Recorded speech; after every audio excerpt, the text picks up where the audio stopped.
right over here. She'll bring the microphone to you.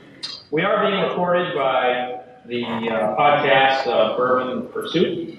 So if you are into podcasting, I highly recommend you take a look at them.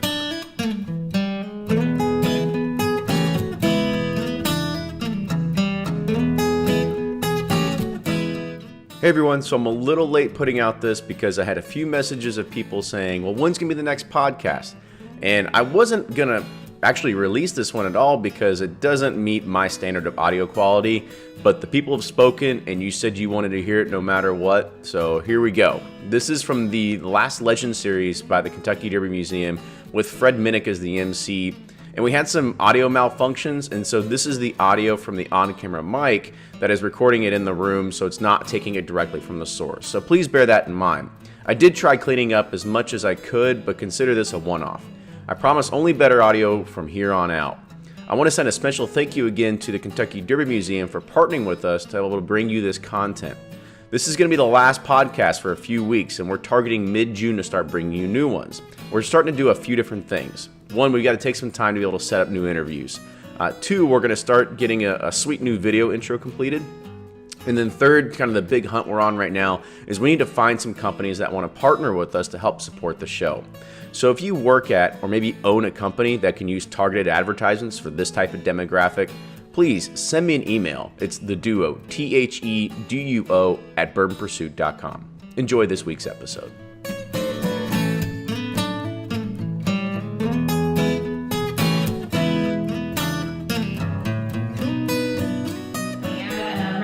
Jump into it, I just want to talk to you a little bit about what's in front of you as far as tasting goes. So you do have 4 samples in front of you, and left to right, it is the Whiskey Row Series plus Birthday Bourbon. That's from the 2016 release. The Whiskey Row Series, of course, is our craft extension, if you will. These are very, very smaller batches other than the parent brand, so these are very fine-tuned flavor profiles. Lower filtration on those, of course, and much better mouthfeel, very rich. Oh, hey, thank you. But we're going to go in chronological order, and Fred is going to lead that tasting. I'm leaving you in good hands with that. I trust his palate just a little bit. But 1870, of course, being the year that Old Forester was established by George Garvin Brown. 1897, the Bottled and Bond Act. And then 1920, of course, was the start of Prohibition countrywide. And Old Forester had a really special place then. But I know they're going to get into further details about those. I just wanted to introduce those for you. And I think I heard we're good to go. So we found a little bit of extra birthday bourbon. So we're going to be coming around pouring you more in your glass.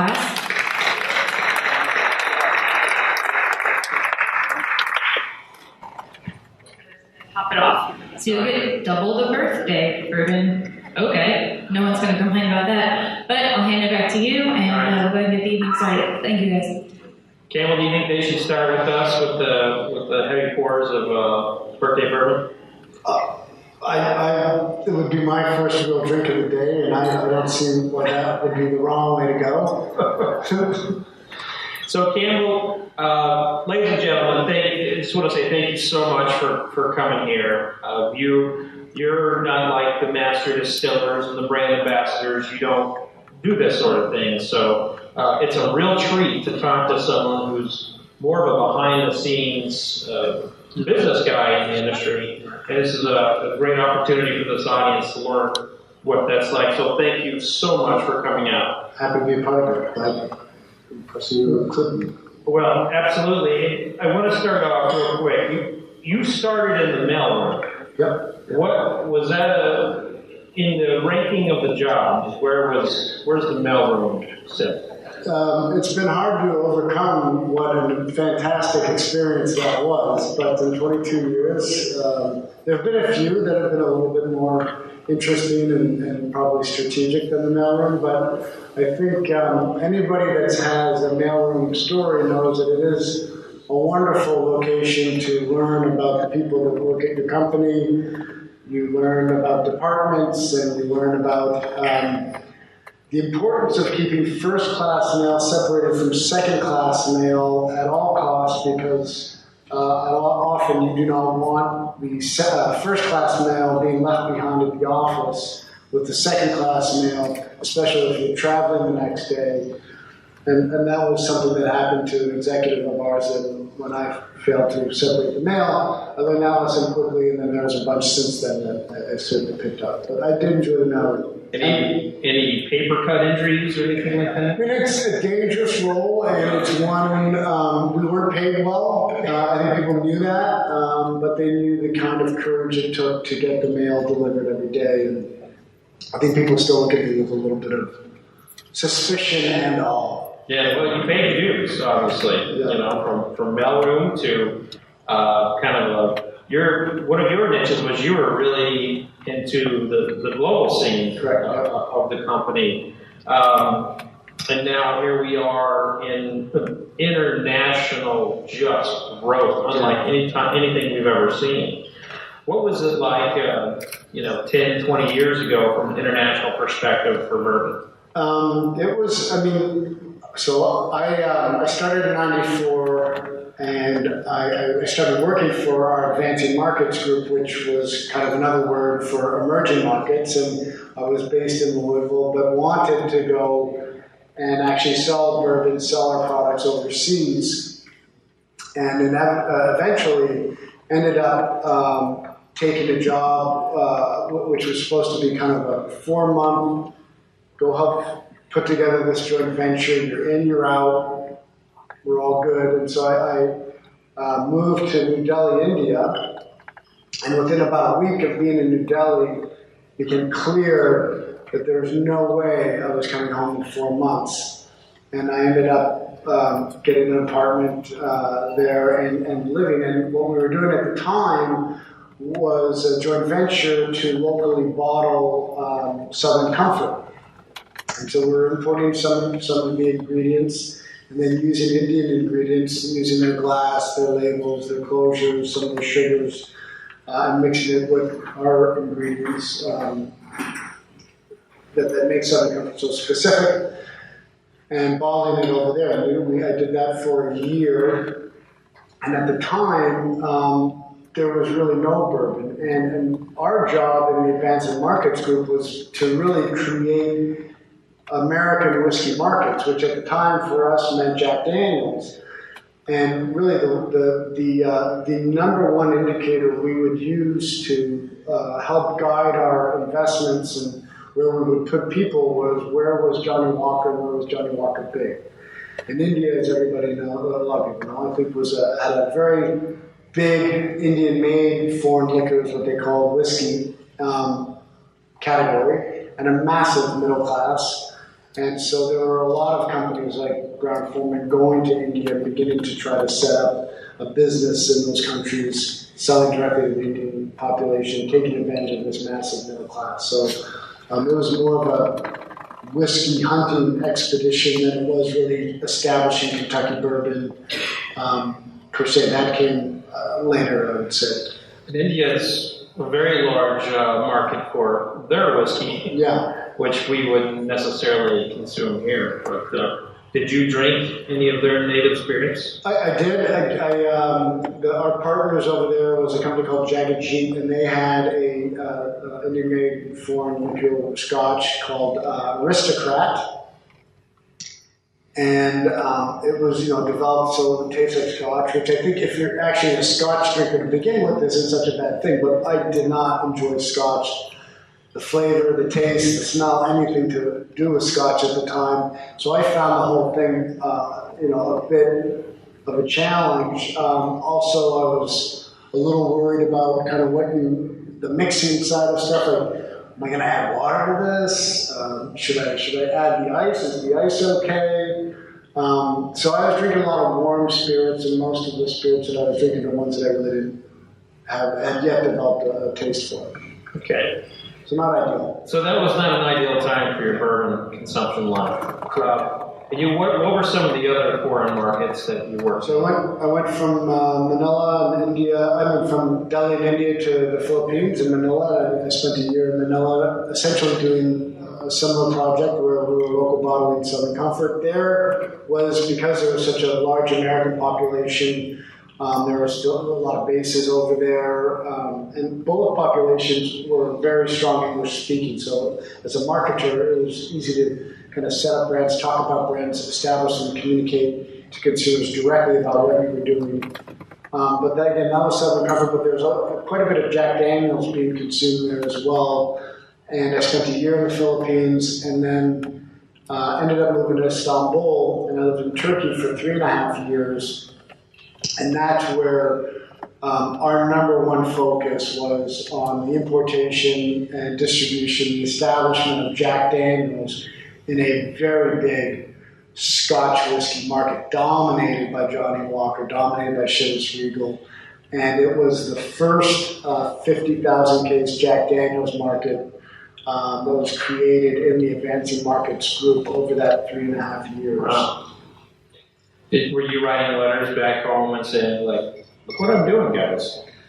Bring me home. Yeah, I mean, there was always that bring me home moment. But I loved it. I mean, they dragged me out of Turkey, and I left India in tears. I mean, it was just such an emotional experience, and you're young, and you meet people, and you're doing these very interesting jobs, and so they all have a very special place. So I like being there. The funniest thing was, if you know Mac Brown. Mm-hmm. So Mac and his entire family, which I think was like 90% of the Brown family, they came to Turkey with Robbie Brown, his dad, and his mom, and it was a big trip, and we did not have Old Forester in Turkey.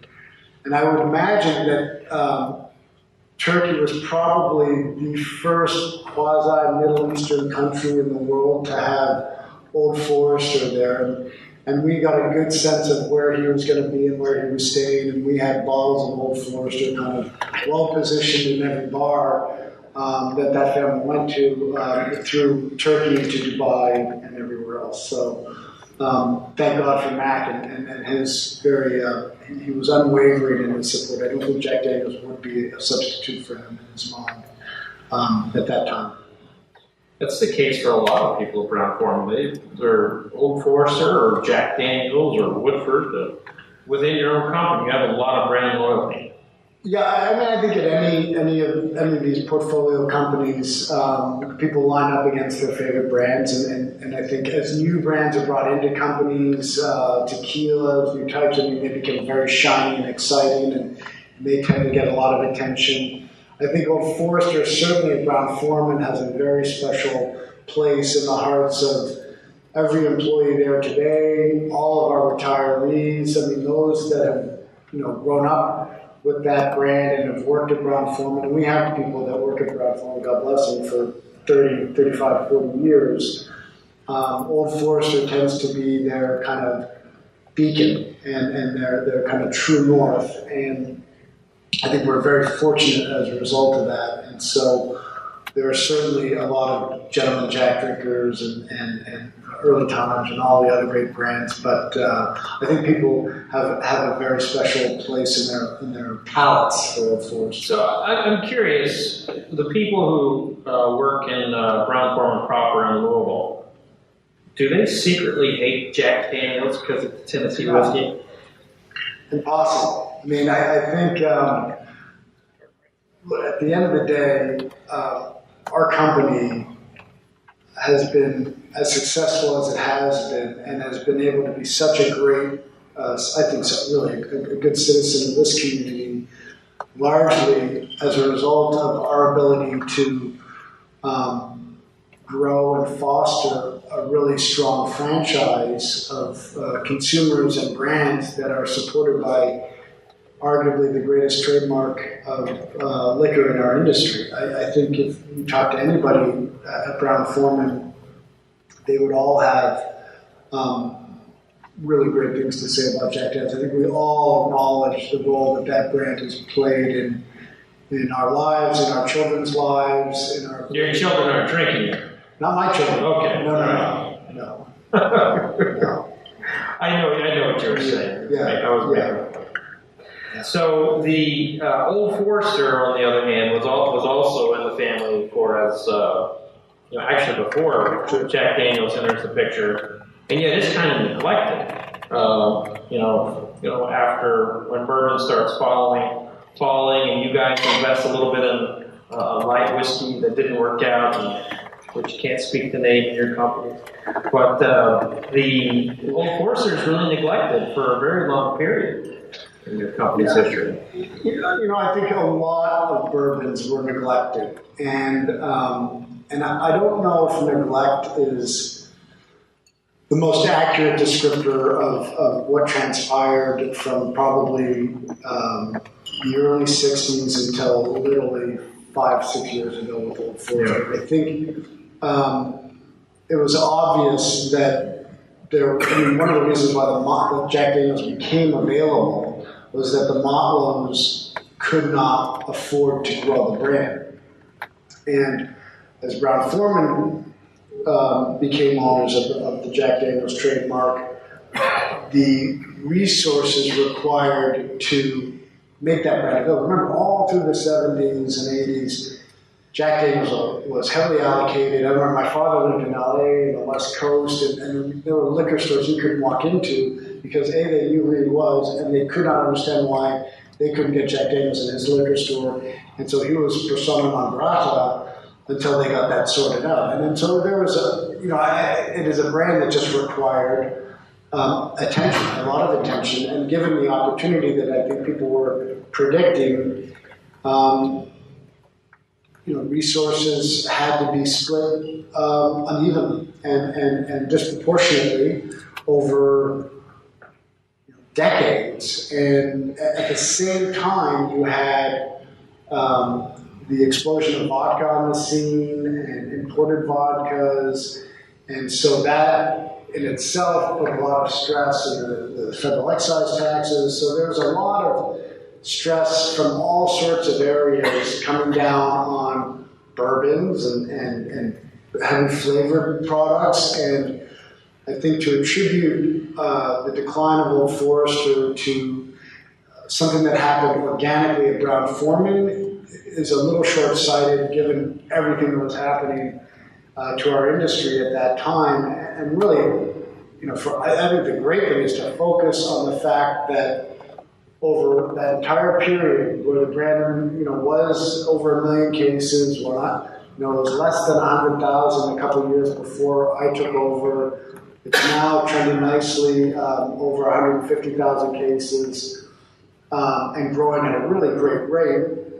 Most families, certainly most publicly traded companies, I don't think would have held on to Old Forester. They certainly would have done things that could have damaged that brand irreparably, trying to do something to jumpstart it. And we never did that. We never took the product off the market.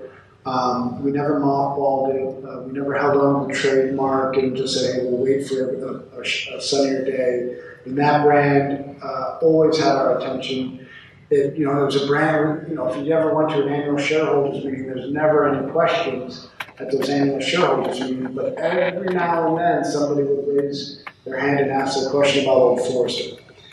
And that's pretty remarkable. And I think it's also one of the great stories of why we feel very fortunate to be here, to be talking to you about Old Forester right now is probably something I wouldn't have expected 10 years ago. Well, let's go ahead and quench some palates out there. I can see people glaring at me saying, shut up, start drinking. People are very... So we're actually starting with the 1870. When this came out, this is the one that was initially blended by Marianne Barnes, correct? When it first came out.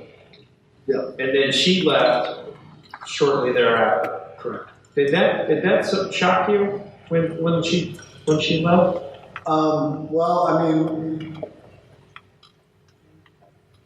I think we have a lot of talented people at our company. I think, and we talk about millennials too.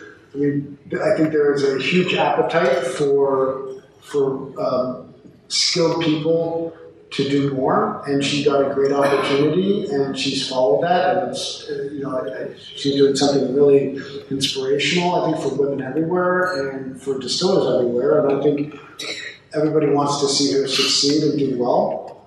I think we're proud of the fact that she was recognized and noticed for what she had done at Brown-Forman, and so I think don't know if I was shocked. I think it was probably this product that put her on the map more than the title, because this was, when this came out, it was a very, it was a nice addition to the bourbon shelves, because we'd seen the same Old Forester for years, and now we see 1870. So everyone, if you haven't yet, just take it in, have a taste.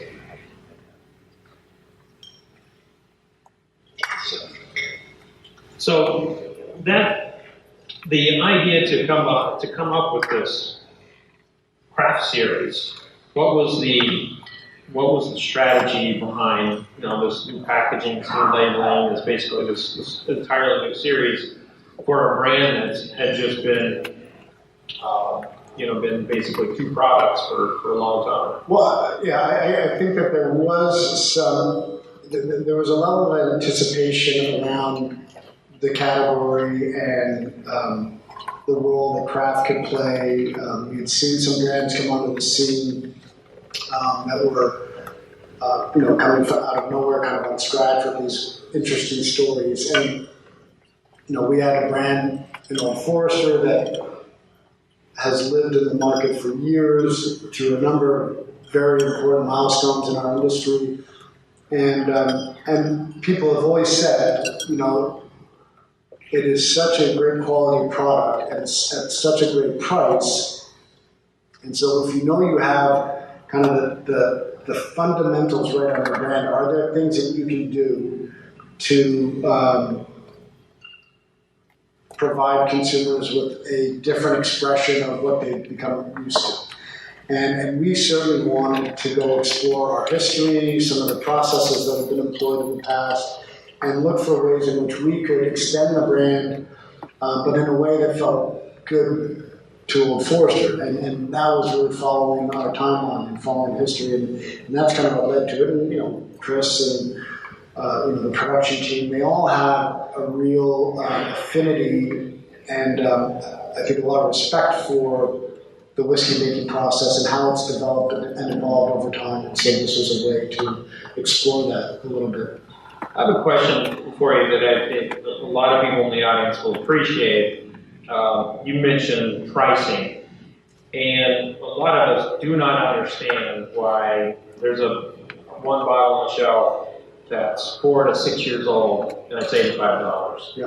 And 1920 I can buy for I think $50 right now.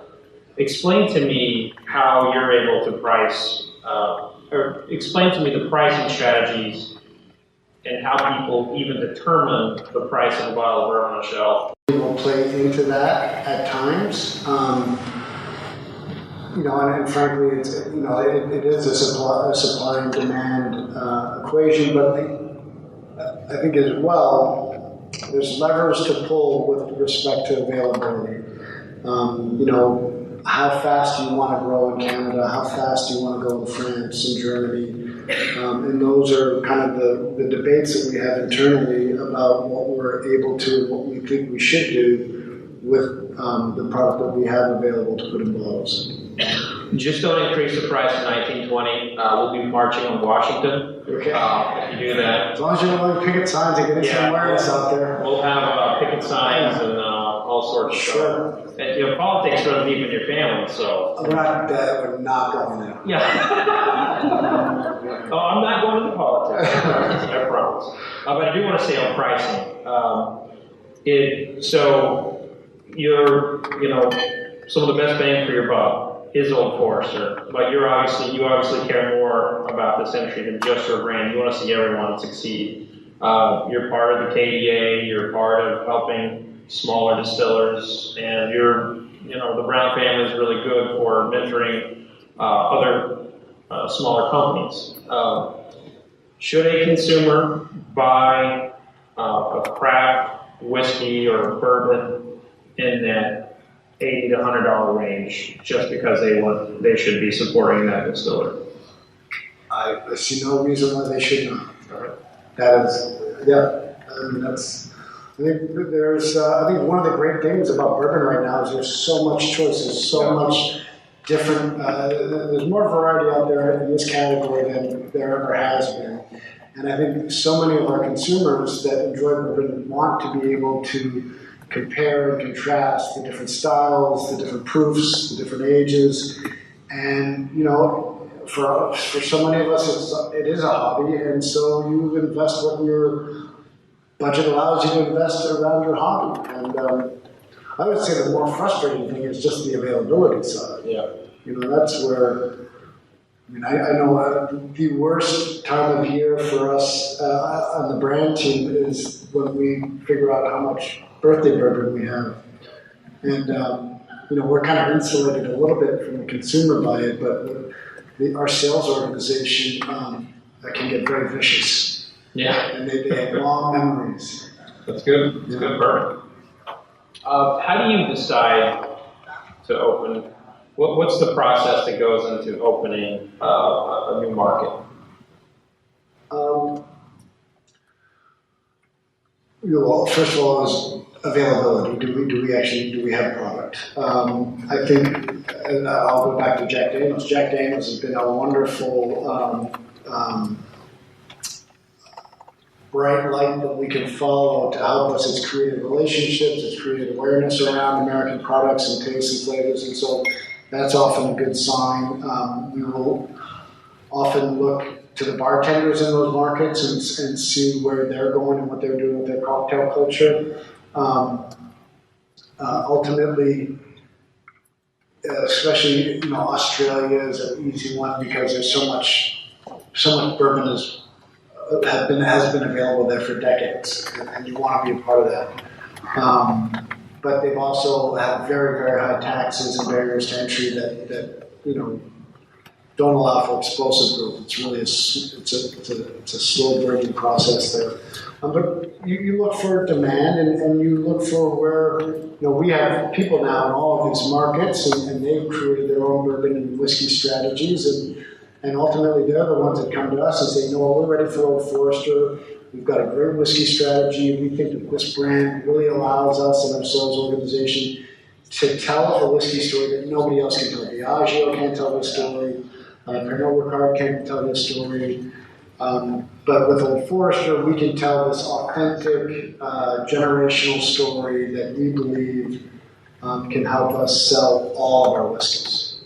Speaking of stories, let's go to 1897. Okay. The Whiskey Row 1897, and what is probably one of the greatest pieces of congressional legislation in our country's history, the Bottle and Bond Act, that celebrates it.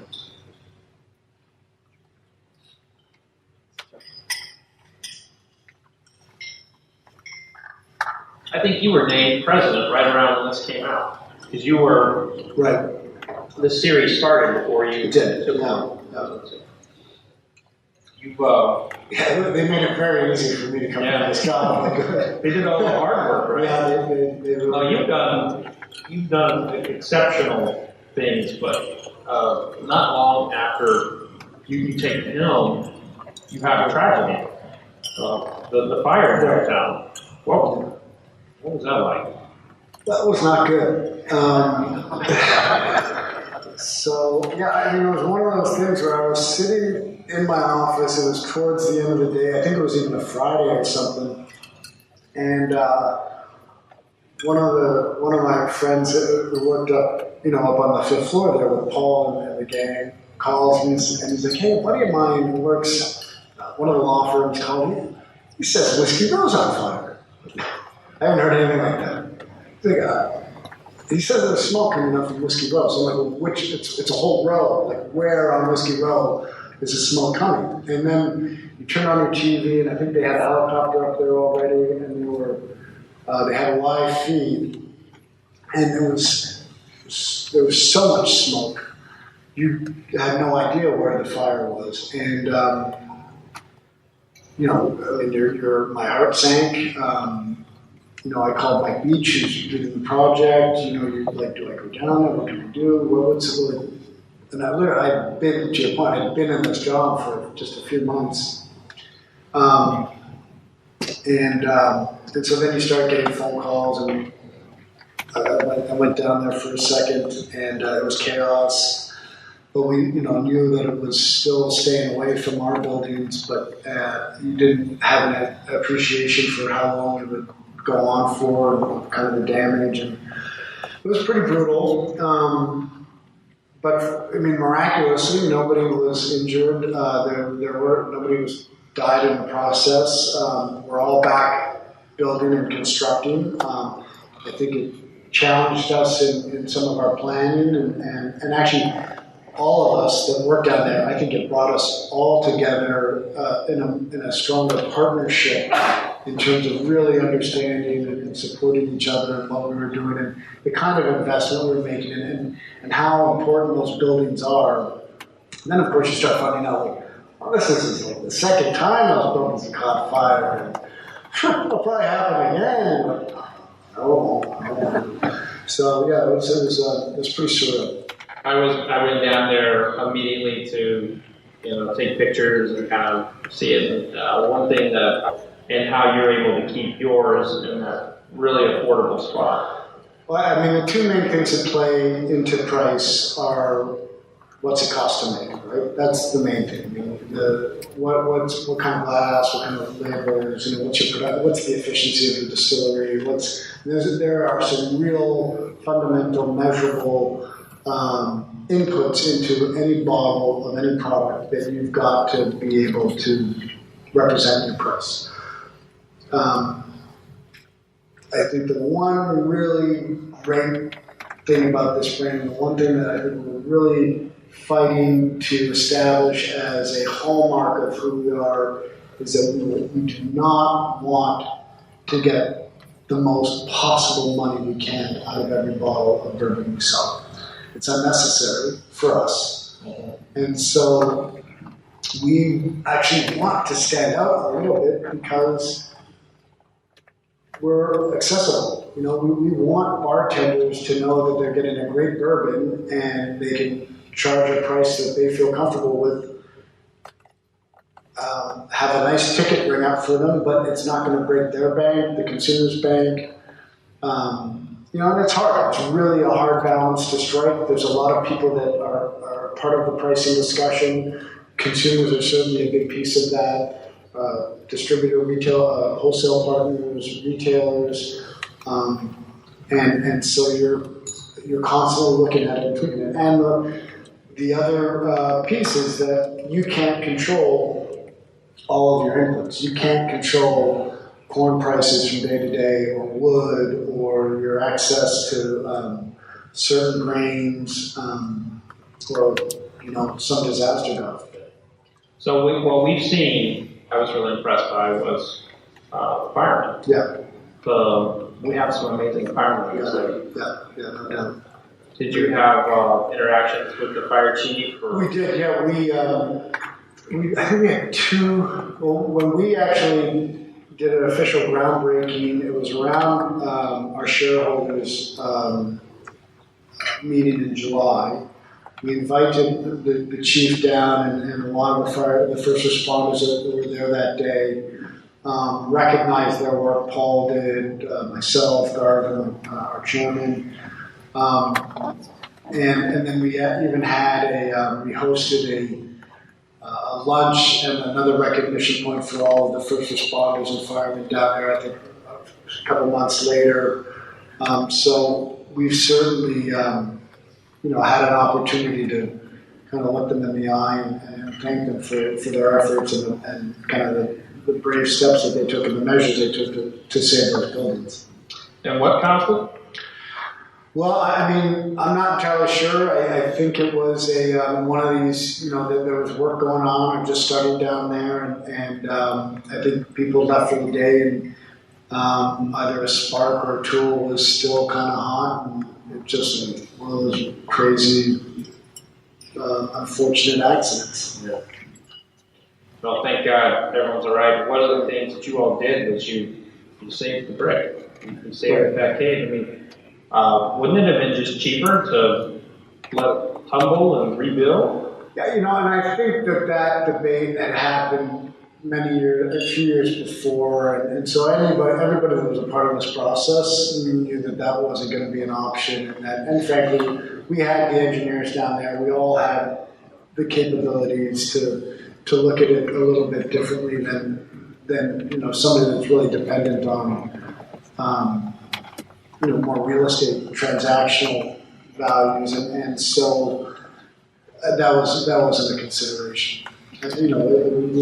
We wanted. I mean, look, my great-great-grandfather had officed in that building at the turn of the century, and one of the reasons why we were so excited about acquiring it was the fact that we would be able to extend the story, and so pulling those bricks apart, tearing it down, really never fit into any of our vision. That'd be like tearing your soul out a little bit.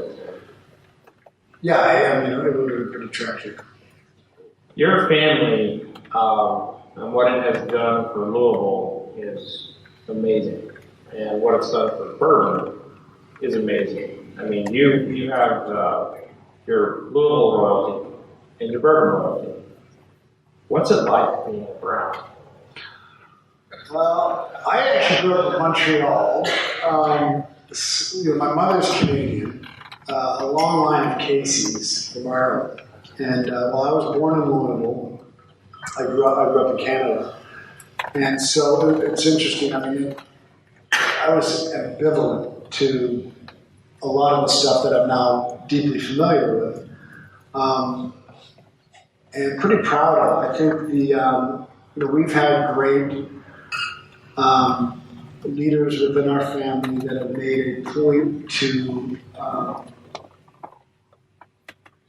help our communities and the people that live in our communities to even do some of the stuff that maybe whether it's in the arts or education or parks, it doesn't always kind of roll off the tip of the tongue as this is critical to our city. But in the long term, our family, one great thing is that we really are long-term thinkers, is that those areas are fundamental to a thriving city and a thriving community, and they attract other, community participants. I think more and more companies have to take a bigger role in how our communities talk to each other, how we associate with each other, what does the agenda need to look like in Louisville or in Kentucky, if we can play a role there to at least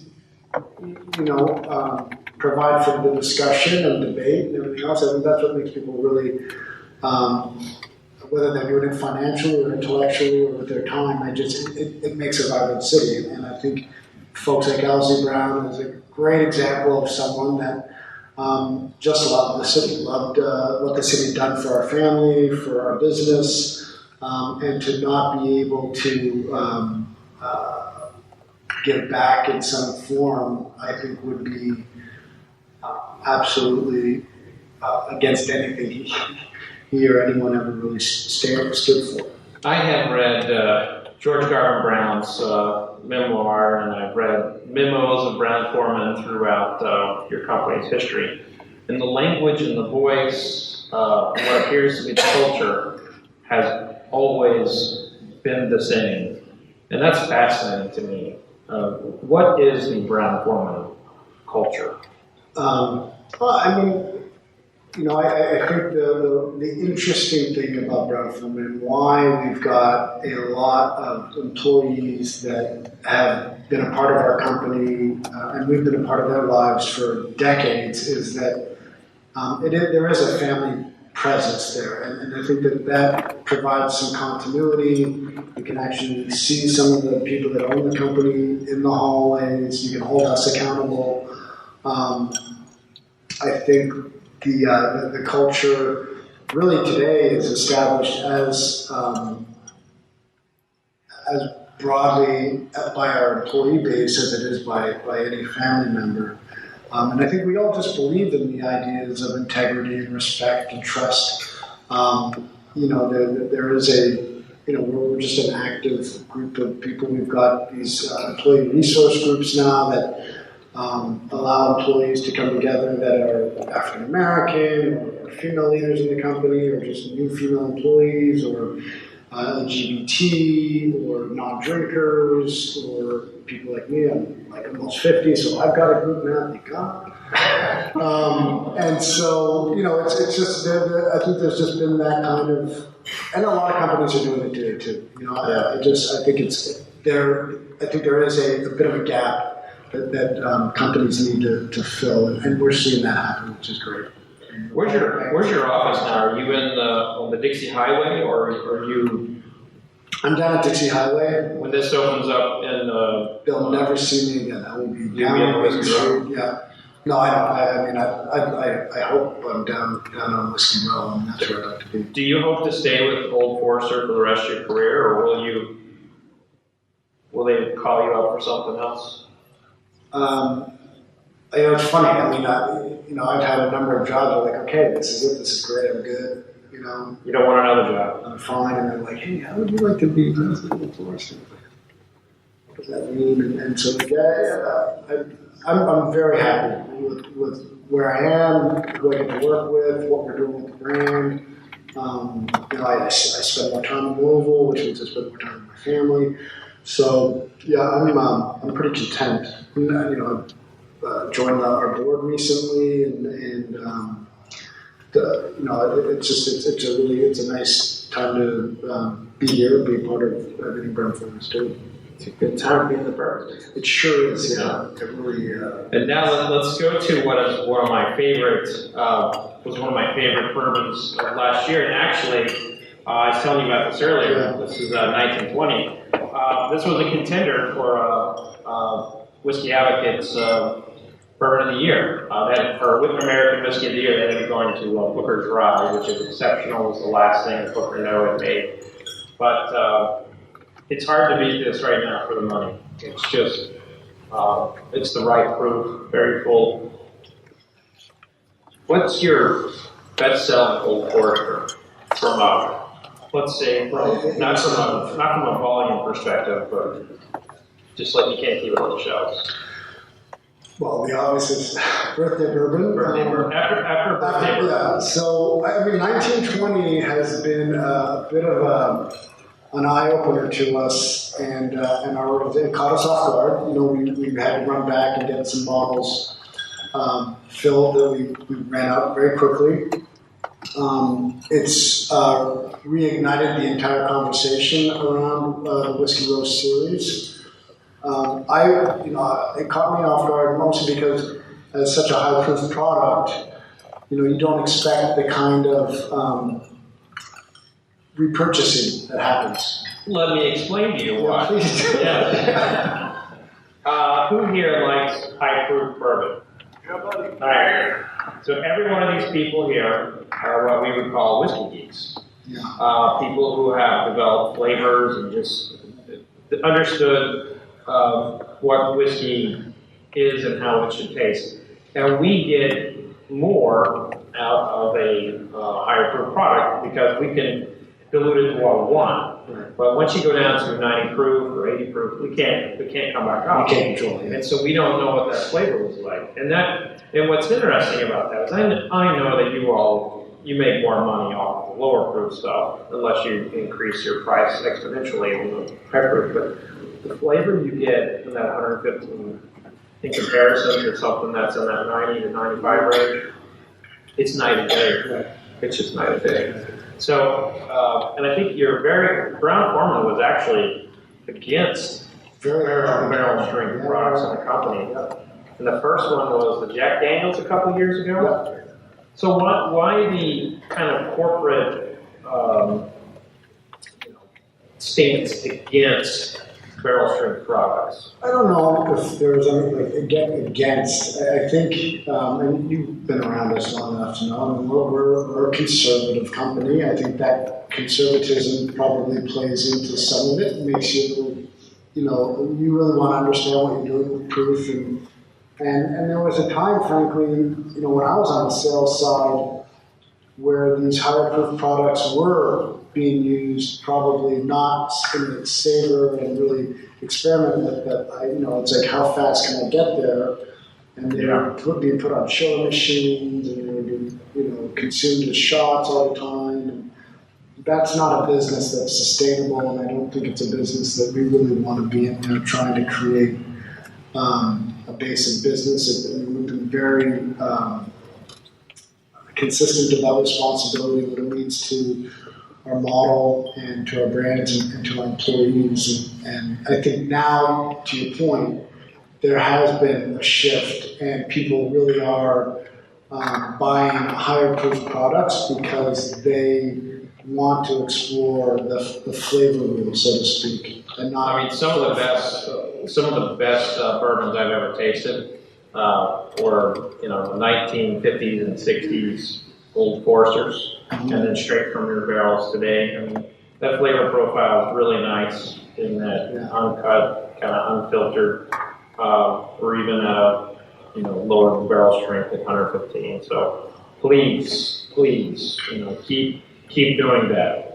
So Jackie over there is probably our she's the one that's doing the loudest whispering in terms of, we've got to get a little bit more creative when we think about, especially when we get the distillery open. I think we'll be able to do some fun things with barrels. She's smart. Yeah. She's very smart. She's in the airport for a reason. So, I want to talk about another product that you all no longer own and that you were a part of. Brown-Forman recently sold Southern Comfort. Was with the company for a long time. Sold it to Sazerac. Was that it? Yep. Mark Brown actually hired me at Brown-Forman, by the way. Yeah? Mark Brown is the president of Sazerac Buffalo Trace in Connecticut. And used to work at Brown-Forman. Yep. Was that a difficult one for you personally to see leave the portfolio? For sure. It was. I worked on that brand in my very first roles at the company. I enjoyed drinking the brand. I was there kind of for the long, for that period of decline when we saw those other flavored spirits come in that were really filling the gap that Southern Comfort owned for so many years. And it's got a great history. 100 Proof is a fantastic product. I think that brand helped us from an innovation standpoint and gave us a little bit of confidence around our ability to innovate.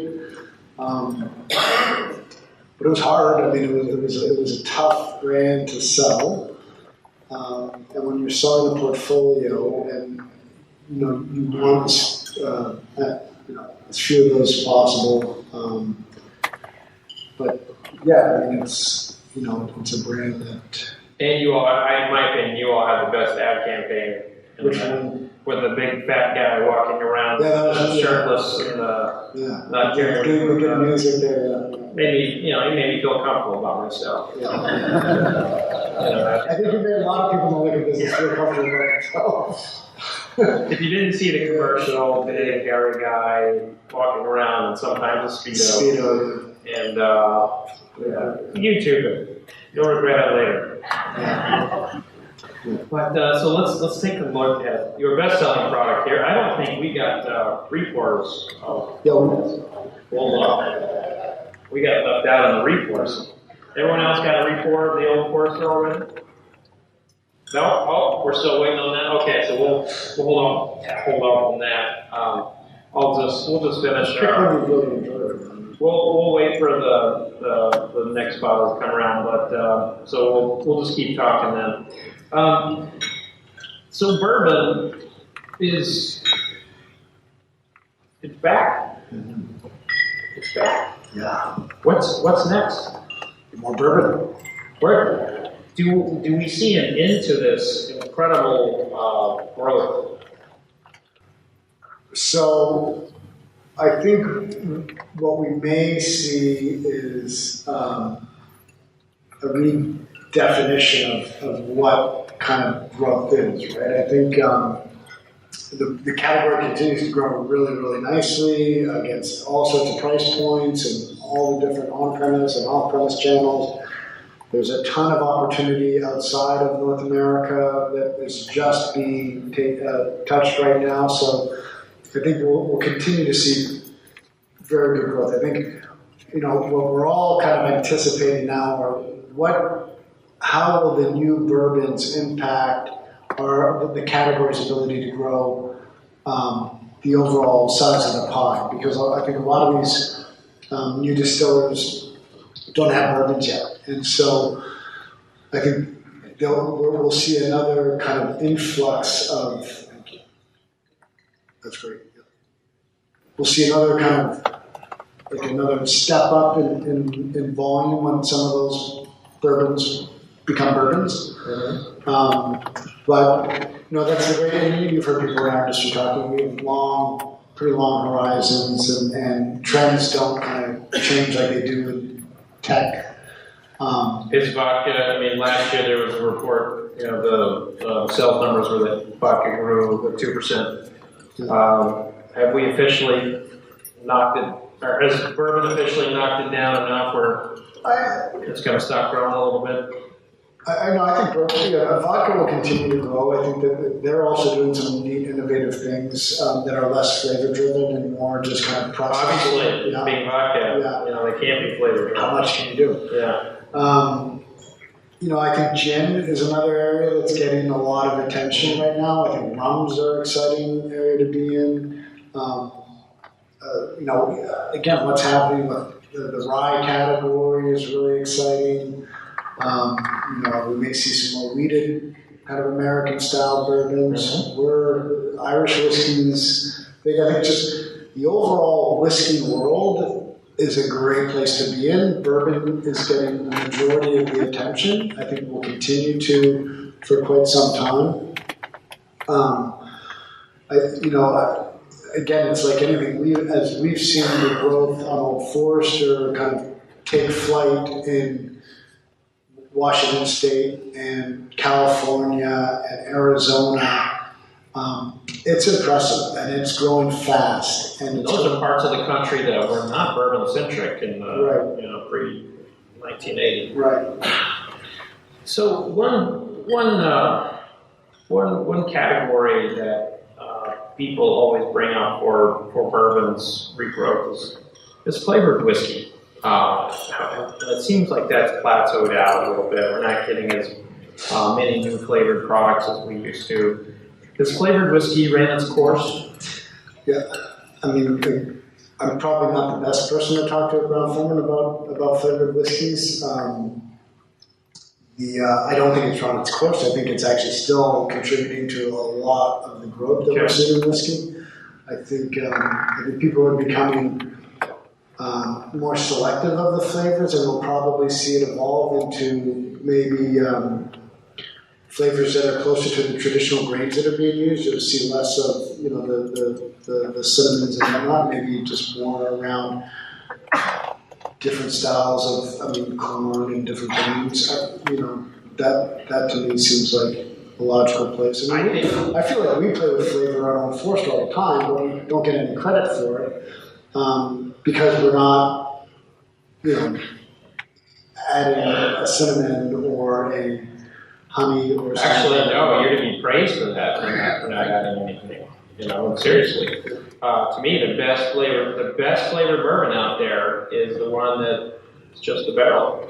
And this flavored whiskey category, my opinion, is bad for Americans. But you and I are just outside that target demographic. Yeah. Poquito. Yeah. So maybe when I was in a fraternity, back in college, I was getting more demographic. Not anymore. No. So let's taste a good bourbon flavored bourbon and the Old Forester birthday bourbon. I assume everyone's got their re-pour now. Sometimes with these older bourbons, when they sit out too long, a little bit evaporates and it gets a little milky color. But the old Forester birthday bourbon is really one of those where every year people go nuts for. They go absolutely nuts for it. So enjoy this pork, and you can't find it. Do you have a favorite? Of the birthday bourbons?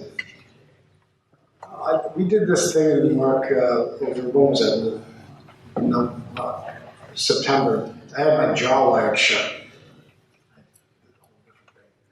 So I had to do it all through a straw. But I participated.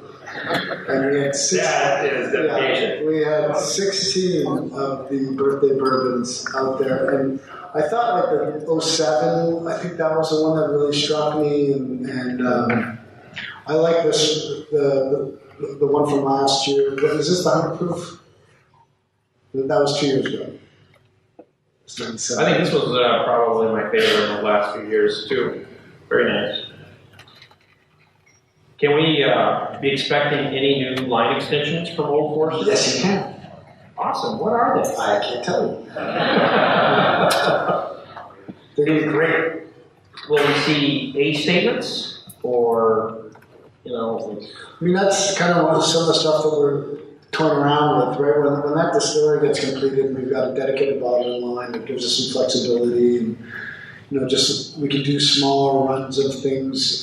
My grandfather, George Garber II, he introduced a line called President's Choice. Yes. And so we're trying to figure out how do we want to resurrect that idea, where we kind of pick small, like a couple barrels. It may not happen every year. We're going to bottle, we're just playing around with different ideas. So that's something, and then there's a couple other somethings. And then we're kind of approaching Brown-Forman's 150th anniversary. We'll do, I imagine we'll do something around that. I don't know, that may be really low availability. But make sure some... Well, I'm sure everybody would love to find out. Yeah. So there'll be we're really pleased with what's happening with Whiskey Row and how people are reacting to it, and I think it's fun for our folks. Will everything stay bourbon, or will you try a rye or a malt or anything like that? I think it's a good idea. Yeah.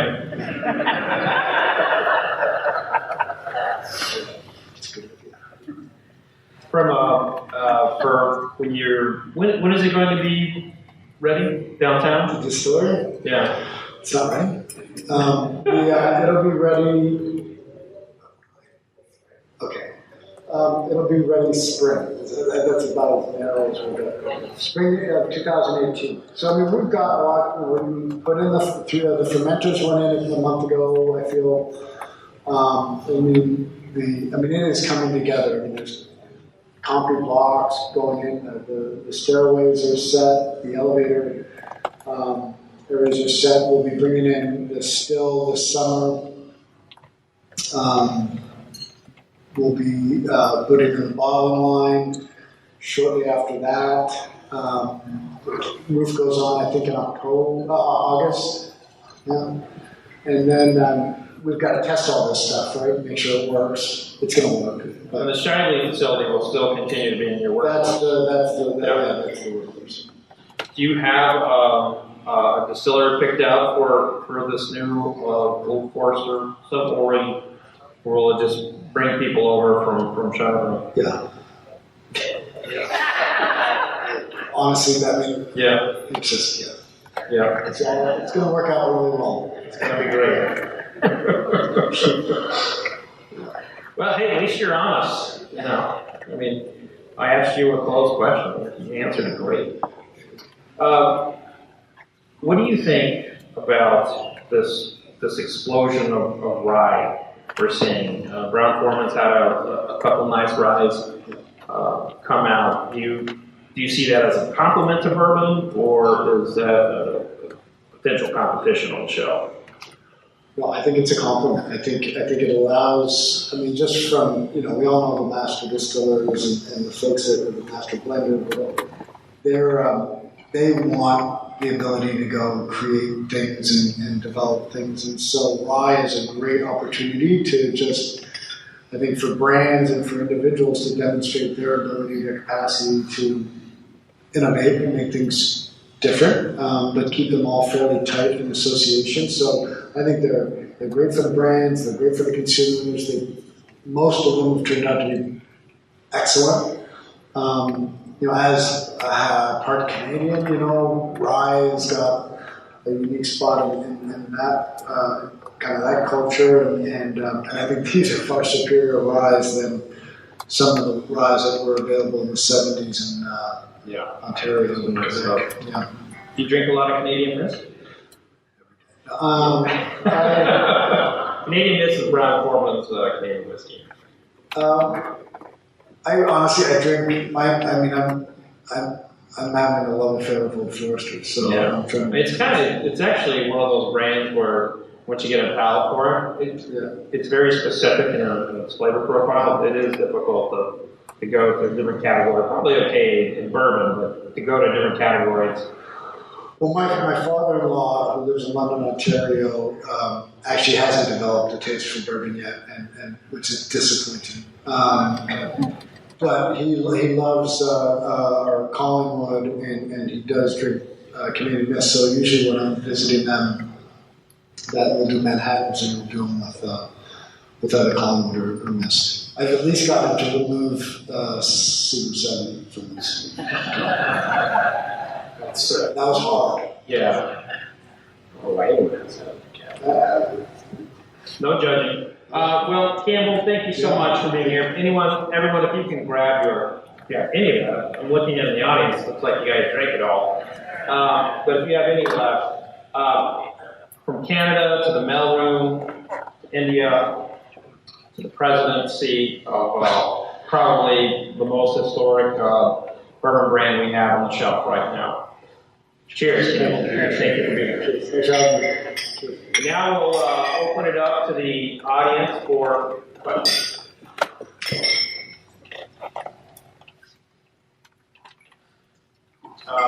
Right over here. She'll bring the microphone to you. We are being recorded by the podcast Bourbon Pursuit. So if you are into podcasting, I highly recommend you take a look at that. Listen later. Hey, how are you? Question. I know that Japan is big in the bourbon world.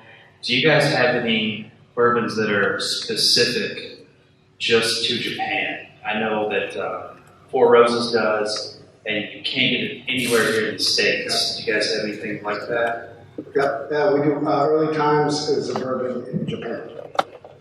So that product, I think, may be available in a few more markets now, but certainly when I was working overseas, we were selling quite a bit of what we call yellow label because of the color of the label. 86 proof bourbon, 4-year-old Early Times. And you think it'll be available here at some point, or? I don't know. I don't know. They actually had an Early Times product called Early Times 354 on the shelf that was bourbon. They do have Early Times Kentucky whiskey that's available, but it's aged in used cooperage, so it can't be called bourbon. It's called Kentucky whiskey. But they took Early Times 354 off the market a couple of years ago. Interesting story. It was good. It was good. Cheap. Yeah. I like that. Interesting story is that in the 1950s, it was actually the #1 selling bourbon in the country, and it held that title for a very long time. So it is a little sad to not see Early Times bourbon on the shelves, but I think I would prefer to see Old Forester with what you guys are doing. And that brand was, when you got branded Kentucky whiskey, it was hard to bring it back as bourbon. Right. Just wanted to ask you what you think the key factor that gives Old Forester its unique flavor. What creates that profile?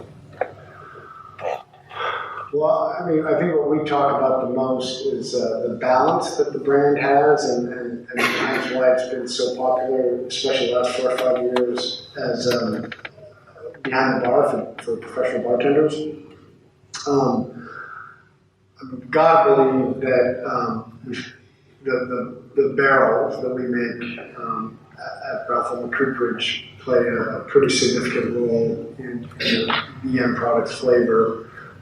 We've clearly got a good mash bill, but I think because it is such a well-balanced bourbon, it's hard to isolate one particular aspect of the process, whether it's fermentation days or the proof.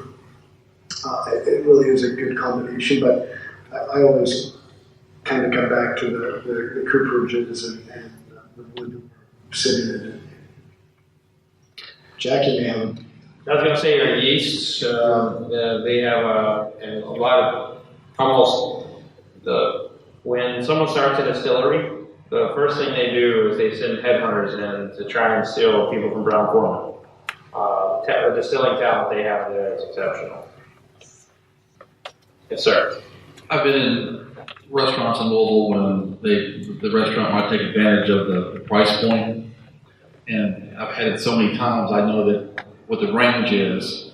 You all ever step into the distributor or someone to approach a restaurant or a company and say, "Hey, it's gotten back to us. You're charging way over the price that we suggest that you sell it for, and it makes us all look bad." Has that ever happened? I mean, at Louisville, there are so many people that are familiar with the brand and what they buy it for, and whether they're employees of the company or lifelong drinkers of one of our brands. I think that there's a natural check in place here, but we just can't play that role. I mean, this is we set a price. We set a fair price. We have a recommended retail price. We ask people to not meet that.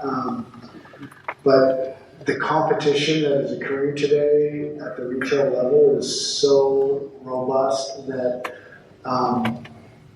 you do lose your ability to influence those choices. I think it's also, there's some legal issues too with what they're able to do. If there is someone price gouging, they can't really do anything.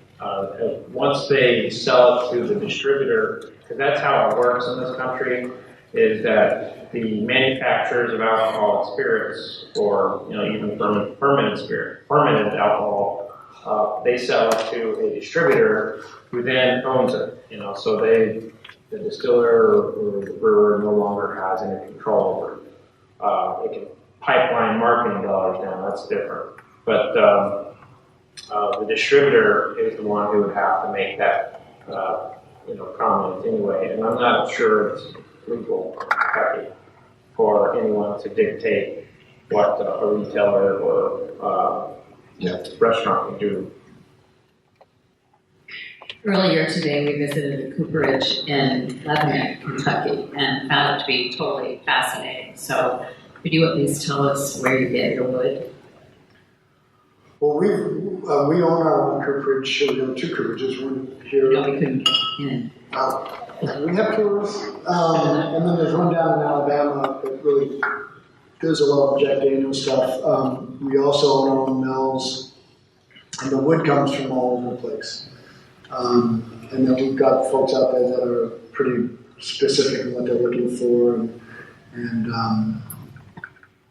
I think that there's a lot of white oak, fortunately, out there, and I think because of the large swath of forestry that it's found in, we may be getting it as far north as kind of Minnesota and then down south towards the top of Georgia.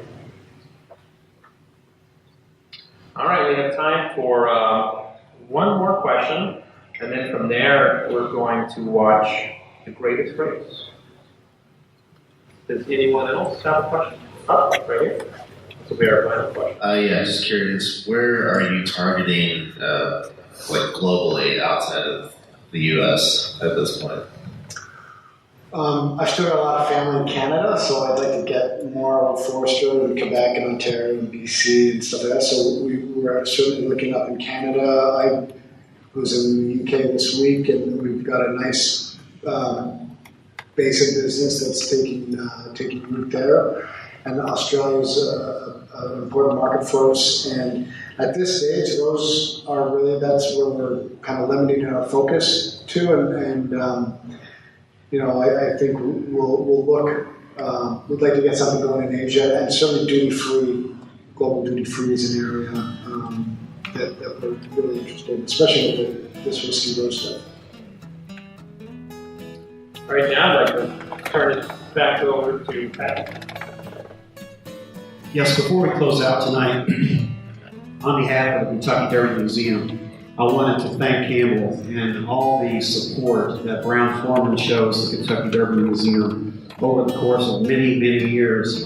And what Brown-Forman means to this community is completely unbelievable. And thank you for everything you do in the community, and particularly thank you selfishly for all that you do for the Derby Museum. So could I ask for a round of applause?